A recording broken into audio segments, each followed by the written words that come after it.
السلام علیکم، کیسے ہیں آپ سب لوگ؟ سیرت النبوی صلی اللہ علیہ وسلم کا نیا سلسلہ، جس میں ہم یہاں تک پہنچے تھے کہ نبی علیہ السلام ان کو منا رہے تھے، قریش کو سٹارٹ ہو گئی تھی تبلیغ، کھلا اوپن والی جو دعوت ہے وہ 3 سال کے بعد سٹارٹ ہو گئی تھی، اور اب کھلی ریزسٹنس آ رہی ہے۔ جتنے بھی لوگ مسلمان ہو رہے ہیں ان کو، نبی علیہ السلام کو اٹ سیلف کھلی ریزسٹنس آ رہی ہے، اس قدر جس کا حساب نہیں لگایا جا سکتا۔ ہم لوگ نہیں لگا سکتے، کیونکہ وہ والی چیزیں ہم سوچ بھی نہیں سکتے ہمارے ساتھ، کیونکہ ہم نے کبھی دیکھا ہی نہیں ہے وہ چیزوں کو۔ اب ہو یہ رہا تھا کہ محمد صلی اللہ علیہ وسلم کی دعوت تیزی سے پھیل رہی تھی، اور جو بہت سالے عنصر ہیں نا، یعنی جو جسے بولتے ہیں نا کریم سوسائٹی کی، وہ نبی علیہ السلام کے ساتھ جو ہے وہ جمع ہو رہی تھی، کیونکہ اس ٹائم پہ مکی دور میں ورلڈلی گین، دنیا کا فائدہ زیرو تھا، بالکل زیرو۔ تو جتنے لوگ آ رہے تھے وہ پیور ایمان کی وجہ سے آ رہے تھے، اور وہ اللہ کے اسپیشل چنے ہوئے لوگ تھے۔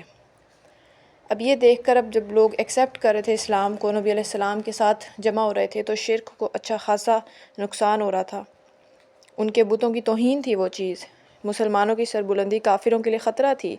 تو اب وہ آگ بگولا ہو کر پھر رہے تھے، اور وہ قسمیں کھا رہے تھے کہ اب ہم نبی علیہ السلام محمد صلی اللہ علیہ وسلم ان کے لیے ننگی تلوار ہیں، اب ہم انہیں جہاں پائیں گے انہیں ستائیں گے، دل دکھائیں گے، زخمی کریں گے، روح کو چھلنی کریں گے، دین کو مٹا دیں گے، ہر چیز قسمیں کھا رہے تھے۔ اگین یہاں پہ اب دین کو مٹانے کی باتیں کر رہے ہیں، ورنہ اللہ کو تو وہ آلریڈی مانتے ہیں۔ اب انہوں نے کیا کیا، شاعروں کو، بدماشوں کو، سب کو آپ صلی اللہ علیہ وسلم کے خلاف بھڑکا دیا۔ ایوری بڈی واز اگینسٹ ہم۔ امیجن کریں ذرا، ایک 40 سال کا ایک نوجوان ہی کہوں گی، 40 سال کے بعد آپ ایجڈ نہیں ہو جاتے، تو اس طرح کی ایک پرسنالٹی جو ہمیشہ سے سب کی فیوریٹ رہی، out of nowhere suddenly اب اسے فیل ہو، ان کو فیل ہو پوری دنیا ان کے اگینسٹ کھڑی ہے، جس میں لٹرلی بچے سے بڑے سے بوڑھے تک ہر انسان دشمن ہے، اور صرف دشمن نہیں ہے، وہ تکلیف بھی دے رہے ہیں اپنی زبان سے، اپنی حرکتوں سے، ہاتھ سے، سائیکولوجیکل پرسیکویشن، ہر طرح کی تکلیف مل رہی ہے۔ تو امیجن دا پین کہ اب وہ آپ صلی اللہ علیہ وسلم کو نعوذ باللہ گالیاں دے رہے ہیں، تہمتیں لگا رہے ہیں، اشعار میں آپ کی توہین کر رہے ہیں، بدگمانیاں پھیلا رہے ہیں، عقل اور آپ کی نیت پر حملے کر رہے ہیں، کوئی کہہ رہا ہے جادوگر ہے، کوئی کہہ رہا ہے شہرت کی ہوس ہے، اس طرح کی باتیں آپ کو سننے کو مل رہی ہیں نبی علیہ السلام کے بارے میں۔ تو ایک دن اب کچھ جو مشرک سردار ہیں وہ جمع ہوتے ہیں کعبہ میں، اور وہ کہتے ہیں کہ ارے محمد کہتا ہے صلی اللہ علیہ وسلم کہ ہم لوگ مر جائیں گے، پھر زندہ کیے جائیں گے، پھر حساب کتاب دیں گے، اچھے کاموں والے اچھے بدلہ پائیں گے، برے والے برے، اچھے کام کریں گے تو جنت میں جائیں گے، برے کام تو جہنم میں جائیں گے۔ اب یہ ڈسکشن ہو رہی ہے۔ پھر انہوں نے سوچا کہ ایک کام کرتے ہیں، محمد علیہ السلام ان کو بلاتے ہیں اور پوچھتے ہیں، ذرا جو ہے نا بحث و مناظرہ کرتے ہیں، دیکھتے ہیں کون جھوٹا ہے کون سچا ہے، حق ہوگا تو ہم پھر ستائیں گے، مطلب، اور اگر معذور ہوں گے وہ، یعنی اس طرح، یعنی ایکچولی ان کو تنگ کرنے کی نیت سے ان کو بلایا کہ ذرا دیکھیں تو صحیح میں سے بحث کرتے ہیں اس بات پہ۔ اب انہوں نے آپ صلی اللہ علیہ وسلم کی طرف ایک آدمی دوڑایا، تو اب یہاں امیجن کریں آپ صلی اللہ علیہ وسلم آلریڈی کتنی تکلیف سے گزر رہے ہیں، سب کچھ برداشت کر رہے ہیں، اور سڈنلی اب انہی لوگوں کی طرف سے ایک آدمی آتا ہے کہ وہ آپ کو بلا رہے ہیں، تو نبی علیہ السلام ذرا بھی نہیں ہچکچاتے جانے میں۔ آپ خود سوچیں، ہمیں زندگی میں کوئی ایک دفعہ کوئی الٹی بات کرتا ہے تو دوبارہ ہمارا اس انسان سے دل اچاٹ ہو جاتا ہے، ہمیں وہ انسان نہیں پسند ہوتا، اس سے بات کرنا نہیں پسند ہوتی، ہماری ایگو، ہماری سیلف رسپیکٹ، ہماری سو اینڈ سو ایکسکیوزز آ جاتے ہیں۔ لیکن نبی علیہ السلام کی سیرت سے ہمیں کیا چیز مل رہی ہے؟ فوراً انہوں نے کس بارے میں سوچا؟ انہوں نے سوچا کہ شاید ان پر حق بے نقاب ہو گیا ہے، شاید وہ ایمان لانے کے لیے مجھے بلا رہے ہیں، تو آپ بے تابی سے ان کی طرف بڑھے، بھاگتے ہوئے ان کی طرف گئے۔ امیجن کریں نبی علیہ السلام کی سیرت سے ہمیں کیا مل رہا ہے؟ اسلام کے لیے، اللہ کے لیے محبت، اللہ کے لیے نفرت۔ کبھی بھی نبی علیہ السلام نے، آگے جا کے بھی ہم دیکھیں گے، کبھی بھی زندگی میں اپنی سیلف کے لیے کبھی کسی سے بدلہ نہیں لیا، کبھی ایگو نہیں آگے آنے دی، کبھی بھی نہیں، اپنے لیے کبھی بدلہ نہیں لیا نبی علیہ السلام نے۔ کبھی ایسا نہیں کیا کہ کسی کو معاف نہ کریں، کبھی ایسا نہیں کیا کہ کسی کو بیک ورڈ اسی طرح سے جس طرح سے ایک انسان نے تکلیف پہنچائی اسی طرح سے تکلیف پہنچائیں، یا اسی طرح سے اس کے لیے وہی ورڈ یوز کریں جو وہ کر رہا ہے، کبھی بھی نہیں۔ اب یہاں پہ وہی لوگ ہیں جنہوں نے جینا حرام کیا ہوا ہے اس لیول تک کا، لیکن جب وہ بلا رہے ہیں تو نبی علیہ السلام بھاگ کے جا رہے ہیں کہ کیا پتہ، کیا ان کو لالچ ہے فٹافٹ کہ کیا پتہ حق ان میں سے کسی کو آ گیا ہو، تو اسلام لے آئیں، اسلام لے آتے تو نبی علیہ السلام خوش ہو جاتے۔ ایک سیکنڈ کے لیے بھی انہوں نے یہ نہیں سوچا کہ انہوں نے کتنا ذلیل کیا ہوا ہے، اور یہ لوگ بلا رہے ہیں تو میں کیوں، یا کچھ بھی ان کے دل میں ایسی ویسی بات نہیں آئی۔ وہ صرف اپنے مشن کی طرف فوکسڈ تھے، اور مشن ان کا یہ تھا کہ لا الہ الا اللہ، سمپل. بس انہوں نے فوراً سوچا کہ کیا پتہ حق کے لیے بلا رہے ہوں، تو بس چل پڑے. ان سے زیادہ، نبی علیہ السلام سے زیادہ سیلف لیس انسان دنیا میں نہ کوئی تھا، نہ ہے، نہ ہو سکتا ہے. اب ہمیں بھی سیلف لیس بننے کا ہی حکم ہے، اور ہم نے بننا ہے انشاءاللہ سیلف لیس.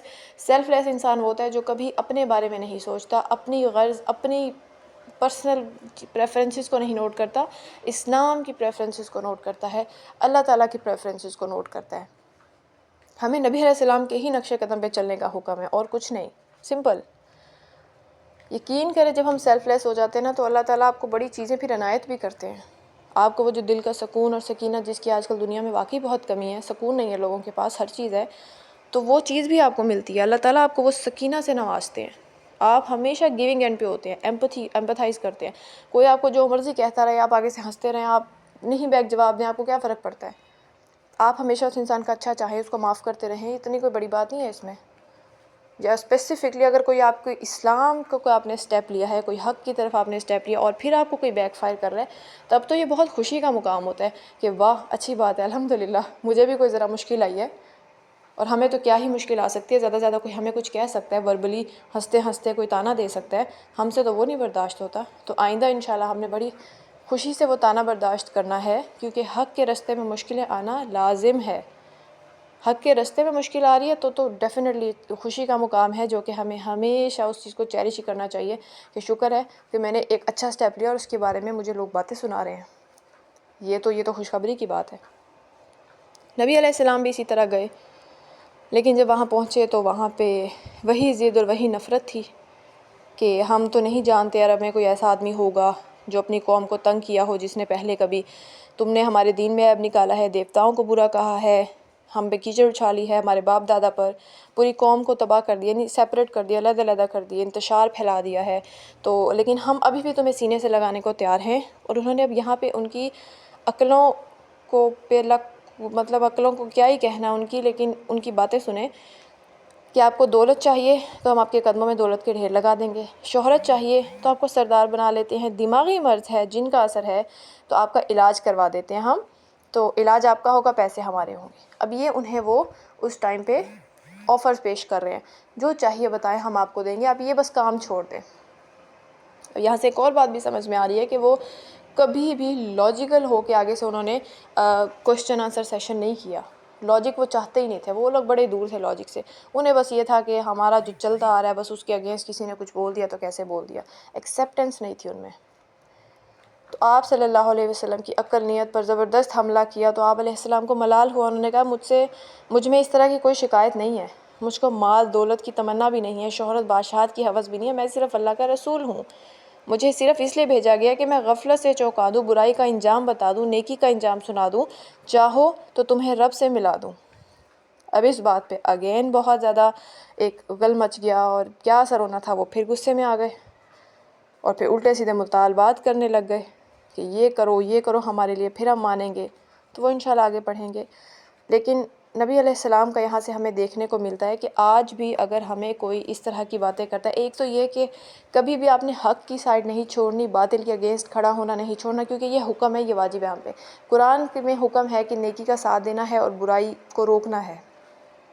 اور دوسری بات، اگر آپ کے سامنے، ہمارے سامنے کوئی کبھی کچھ کر رہا ہے، کوئی اچھی بات کر رہا ہے یا کوئی بری بات سے روک رہا ہے، جتنی مرضی دل کو بری لگ رہی ہے بات، جتنا مرضی آپ کا ایگو ہرٹ ہو رہا ہے، آپ کو شیطان اندر سے چیخیں مار رہا ہے کہ اس کو جواب دو، یا کیوں ایسے کیوں، یا تم بھی تو اتنے گنہگار ہو، میں نے یہ باتیں نہیں کرنی، میں نے یہ باتیں نہیں کرنی. مجھے آگے شیطان اٹ سیلف بھی کوئی بات بتائے گا جو صحیح بات ہے، میں نے وہ بھی سننی ہے. میں نے اسے آگے سے تانا نہیں دینا کہ بھئی تم تو شیطان ہو، تم مجھے کس خوشی سے بتا رہے ہو. نہیں، تو بات ٹھیک کر رہے ہو تو بات میں نے ایکسیپٹ کرنی، کیونکہ حق کی بات وہ انسان کر رہا ہوتا ہے. آگے سے اسے تانے نہیں دینے، اس کو یہ نہیں ریئلائز کرانا کہ کل کو وہ آگے آپ کو حق بات بتانے کی وجہ سے وہ گھبرا جائے. ایک دفعہ کوئی بھی آپ کو کسی بھی فارم میں کبھی کوئی اچھی بات بتا رہا ہے، جسٹ ایکسیپٹ اٹ.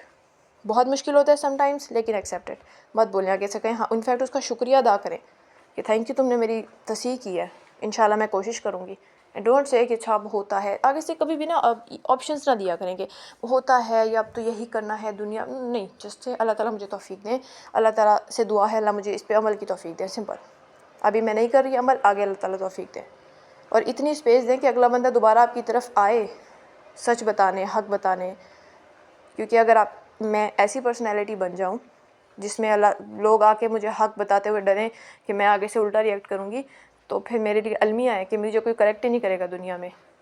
تو دنیا میں نہ میں کریکٹ ہوئی تو پھر آخرت میں کریکشن کا کیا ذریعہ ہے وہ ہم سب کو پتہ ہے. تو آج کے لیے انشاءاللہ اتنا ہی، نیکسٹ پہ اس کو کنٹینیو کریں گے. جزاک اللہ خیر.